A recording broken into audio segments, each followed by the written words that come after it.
Welcome to Retiring Today. We're talking about the cost of healthcare in retirement. The latest study shows $300,000 for healthcare in retirement, and that doesn't even include long-term care. So I'm here with Loren Merkle. He's a certified financial planner, certified financial fiduciary, and a retirement income certified professional, which means all of those titles mean that this is stuff you're talking about every day, Loren. And so we're trying to talk to people about, you see the number, it's big, it's a lot of money, but there's some strategies that can make it feel like a lot less money. So let's talk about how to pay for healthcare in retirement, especially if you're retiring at 62 before you're Medicare eligible.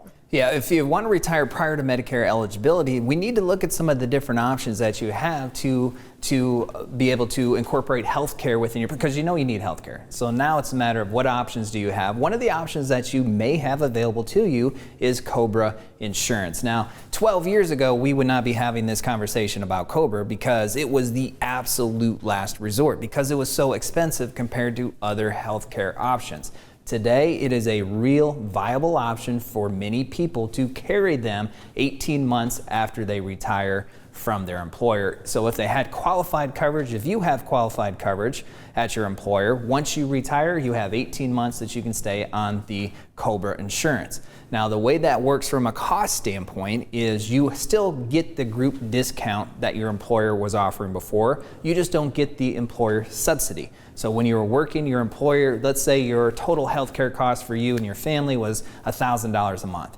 The employer may have been covering $600 a month of that, and then you were on the hook for the last $400. So when you're on COBRA insurance, the employer is not going to pay for that $600 a month, but you still get the group discount.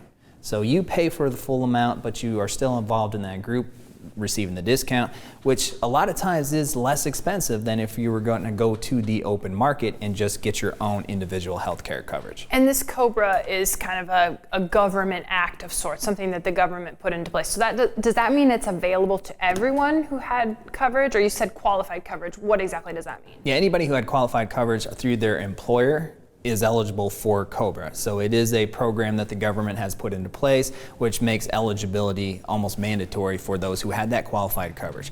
And if you were married and you had qualified coverage, your spouse was on that coverage, and you retire, then your spouse typically has that option as well. Okay, and so again, before you maybe look at private insurance or the public market, another option that seems kind of obvious, but it's a good reminder, is to look at your spouse's plan if your spouse is still working. Look at your spouse's plan. If your spouse is still working, then maybe you can go over to your spouse's plan, and that could potentially be less expensive than going to the individual healthcare market as well. So that is a real viable option. Again, if we're retiring prior to Medicare age, we have to come up with something. There are multiple options. We look at what kind of quality of coverage you will receive from that option, what the cost is, and compare them to make sure we're making the best decision. And then of course there's the public market and the private market, things you have to look at as well. Yeah, and again, it comes down to what are you going to receive from a quality of coverage? What would you have to pay for that coverage? We need to take into consideration what your retirement activity plans are. Do you plan to travel? Do you plan to travel domestically? Do you plan to travel internationally? How does your coverage cover all of those types of desires that you have, or plans that you have? And we need to make sure that you have the right health care that you need based on your activity plan, and then we get the least expensive option for the quality of coverage. And then you turn 65 and you celebrate, right? I think most people that turn 65 go, this is going to be better because you're Medicare eligible. Once you turn 65 and you make your Medicare decisions, then you celebrate. But Yeah. it's really about age 64 that people really start to get the nervous sweats, because your mailbox starts to get bombarded with all of these Medicare supplement options that you have. And that's really when you start to realize all these different options that you have with Medicare. And what those options mean is you have to make a decision. You have to evaluate each one of these options, the good, the bad, the pros, the cons, the cost, and then make that decision. And that's why Medicare planning is so integral to the overall retirement plan, because there's a lot of options. Many times we talk about the 81 different options people have with Social Security.